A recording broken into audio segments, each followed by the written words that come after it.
quando teve a Vaza Jato, a imprensa deu aquela repercussão e dominou portais de notícias, dominou jornais, telejornais, dominou programas de rádio. Foi uma repercussão absurda, muito chilique, muitos ataques a Sérgio Moro, ataques também a PGR, e começou tudo de uma maneira muito orquestrada e com uma intensidade muito grande. O pessoal realmente indignado, muitos se dizendo garantistas e que o direito dos investigados, dos réus deveriam ser respeitados, toda aquela história que eu concordo. Eu também não, houve coisas que eu também achei que não deveriam ter ocorrido na Lava Jato. Agora, quando vaza o Twitter Files Brasil, mostrando que pode ter tido aí um desbalanceamento nas eleições, onde o árbitro do jogo pode, às vezes, de forma intencional ou não, ter favorecido um lado ou outro. Quando esse vazamento do Twitter Files Brasil pode favorecer a direita, aí a gente vê um silêncio absurdo, um silêncio assim constrangedor. E eu acho que quando um jornalista ou quando veículos de comunicação que praticam jornalismo selecionam o que é notícia e o que não é notícia, para mim é uma forma de manipulação da sociedade por omissão de informações. Então omite-se fatos relevantes e, obviamente, o cidadão, ao não saber do fato, ele fica com uma visão equivocada da situação real que está acontecendo no seu país. Então, na minha leitura, na minha opinião, omitir notícia é fazer militância política, é você escancarar um posicionamento político e ideológico. Se o veículo de comunicação é de esquerda e não noticia o Twitter Files Brasil, para mim é uma leitura clara que está fazendo política, não está querendo favorecer o outro espectro ideológico. Então essa é a primeira observação que eu quero fazer em relação a essa informação bombástica que foi soltada ontem com Twitter Files Brasil. O silêncio injustificável de quem, em tese, faz jornalismo. Isso para mim não tem explicação. E eu tenho convicção que se o Twitter Files Brasil mostrasse algo contra Bolsonaro, alguma coisa do tipo, eu desconfio que a gente teria chiliques assim absurdos na imprensa. Estaria no Jornal Nacional, editorial da Folha, do Estadão, Reinaldo Azevedo ia estar falando, o Marco Antônio Villa, é tudo aquilo que a gente sabe, né? De pessoas que estão realmente enviesadas no lidar com os fatos, no lidar com as informações. Então isso é um registro que eu queria deixar, que eu acho deplorável que jornalismo chegue neste nível de ser um ator político no debate público.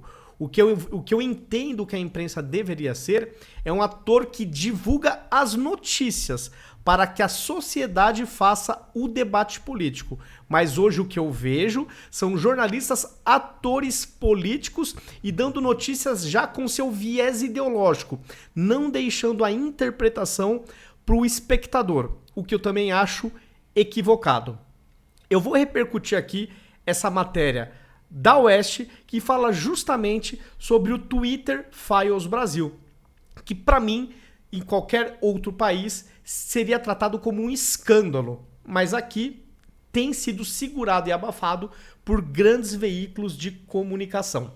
Bom, vocês já sabem do que trata esse assunto, então vamos pegar aqui esse consolidado, né, esse resumão mesmo que a Oeste fez.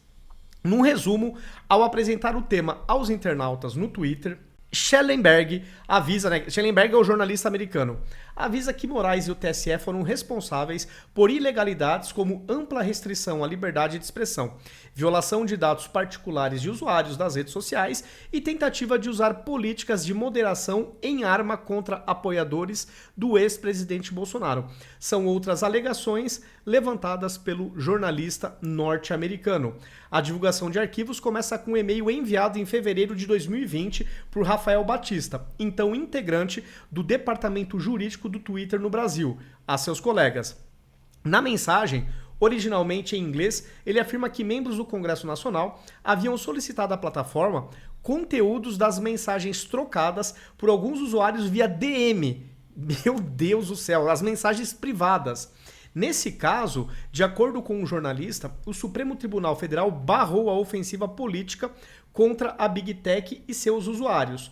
Quase um ano depois, em 27 de janeiro de 21, Batista mandou outro alerta por e-mail a seus pares. No caso, ele avisou que havia se tornado alvo de uma investigação policial por, em nome do Twitter, ter se recusado a fornecer dados pessoais dos internautas ao Ministério Público. Dias depois, já em fevereiro, ele voltou a reforçar que passou a condição de investigado e reforçou que as informações que as autoridades buscavam não eram nem colhidas pela plataforma.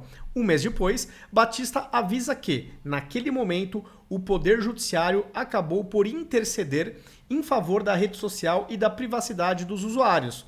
Ótimas notícias, comemorou. Semanas se passaram e, contudo, o MP iniciou um processo criminal conforme avisou a seus pares.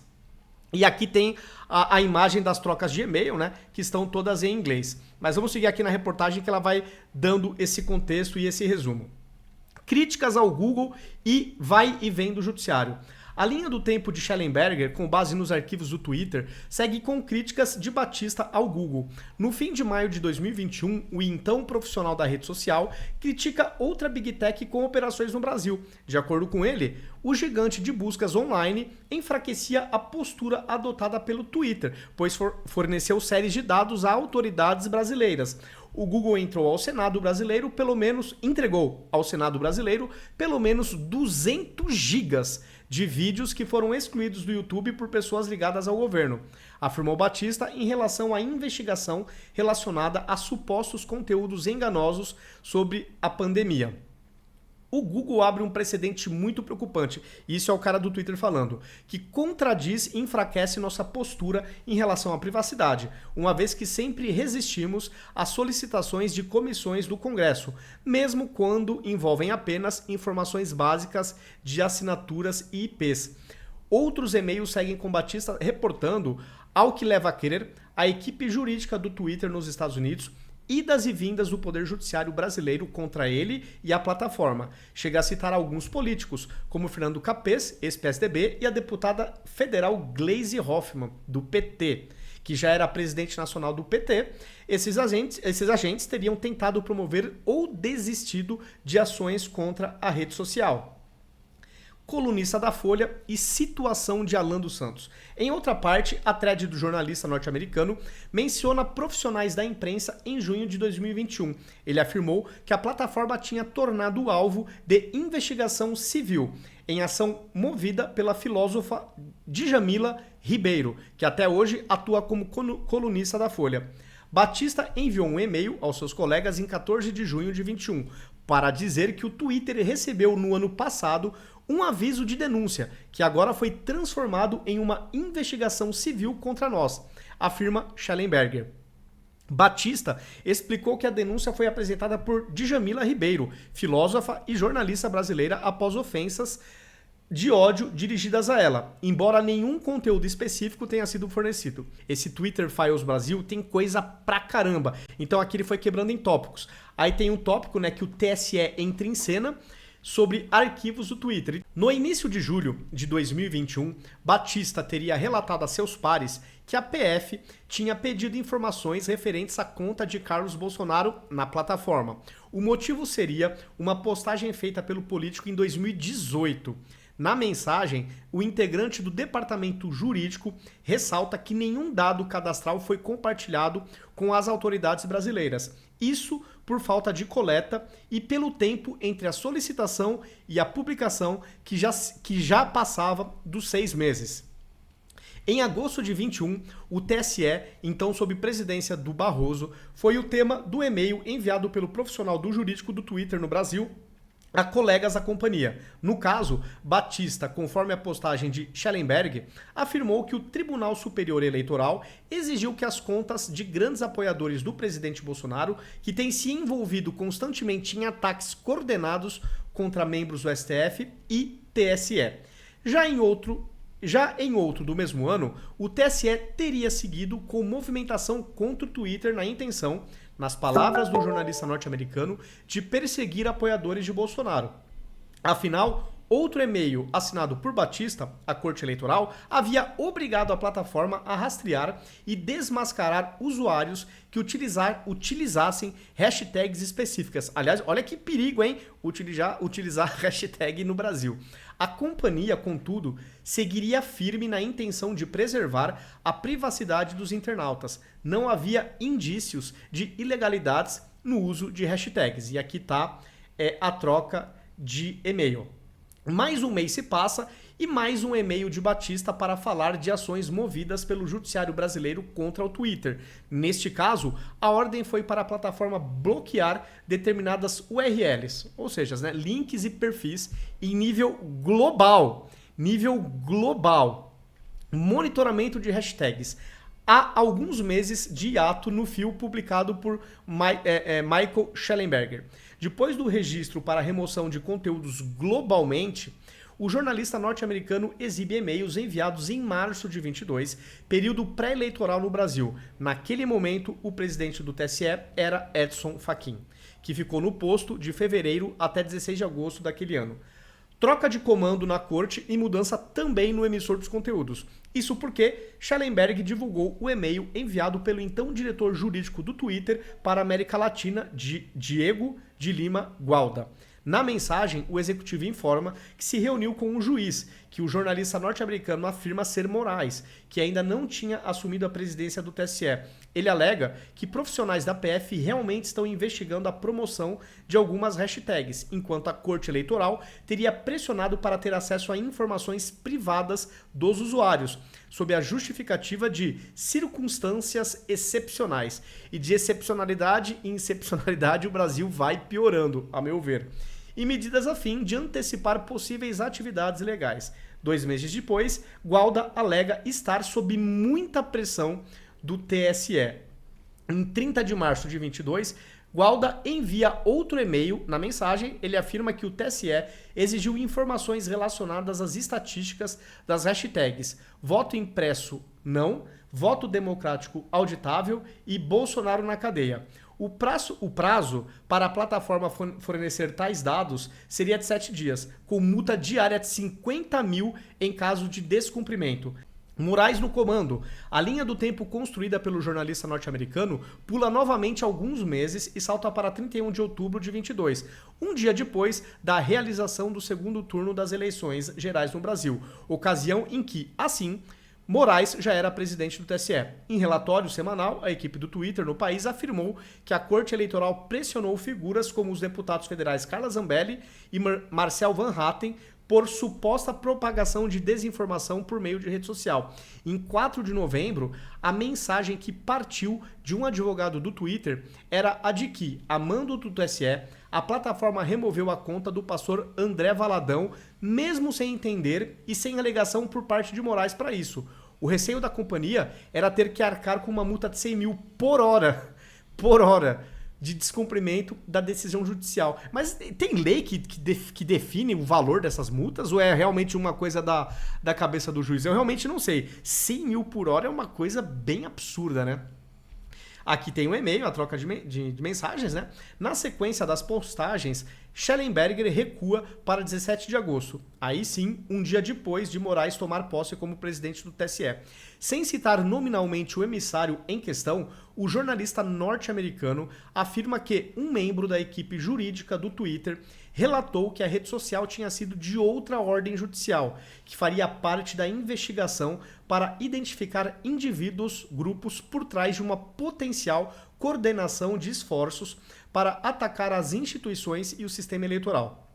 Esse profissional teria lembrado que Bolsonaro também era alvo de tal investigação. Novamente, hashtags relacionadas às urnas eletrônicas e à votação auditada eram alvos. Na reta final de sua thread, o jornalista norte-americano compartilha análise do advogado brasileiro Hugo Freitas, que criticou as investigações por parte da Justiça Eleitoral. O pedido do TSE é claramente abusivo, disse. Postar hashtags para promover mudanças legislativas é totalmente apropriado para uma democracia e não é crime previsto pela legislação. Aliás, isto só é possível numa democracia. Certo? O povo engajado na questão da pauta legislativa. Meu Deus do céu, isso é democracia. Por fim, o jornalista norte-americano acusa Moraes e o TSE de terem imposto censura no Brasil. Ele também afirma que o Twitter, a mando do Poder Judiciário, removeu o discurso político de sua rede. Assim, na visão dele, a justiça parece ter interferido numa importante eleição presidencial. No dia 30 de outubro de 2022, houve a realização do segundo turno da disputa.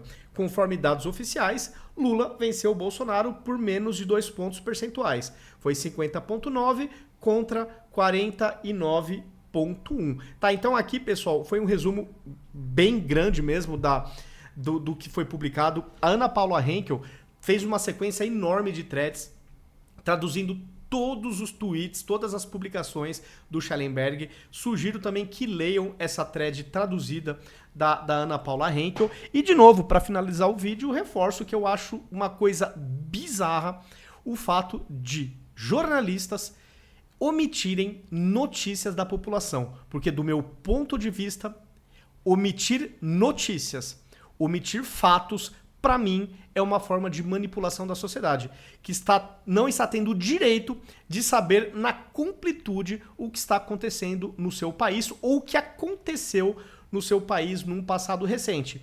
Isso, para mim, denota posicionamento político. Como eles são de esquerda e odeiam o Bolsonaro, e em tese o Twitter Files Brasil acaba ajudando o Bolsonaro e a direita, então omite-se do povo.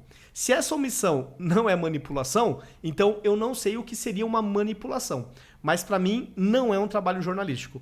O jornalismo, na minha opinião, deveria trazer os fatos e com os fatos dados, a população fazer o debate político. Agora, na minha opinião, o jornalismo brasileiro hoje é um grande ator político. E sendo ator político, noticia o que convém de acordo com o seu viés ideológico. Mas aí eu pergunto, isto é jornalismo? Eu acho que não é jornalismo. Pessoal, comentem o que vocês acharam dessa bomba, né, do Twitter Files Brasil. O que vocês imaginam que vai acontecer daqui para frente? Se é que vai acontecer alguma coisa, né? Com esse trabalho da grande imprensa de dar uma sufocada na informação. Mas comentem aí o que vocês viram, o que vocês acham que vai acontecer daqui para frente, né? O que vocês... Enfim, imaginam para os próximos anos no Brasil e até mesmo para a próxima eleição presidencial, né? Coloquem aí nos comentários o ponto de vista de vocês. Se gostaram do vídeo, compartilhem nas suas redes sociais, nos seus grupos de WhatsApp para a gente sair da bolha. Verifiquem se vocês continuam inscritos em todas as minhas redes, se as notificações estão ativas em cada uma delas e até o próximo vídeo.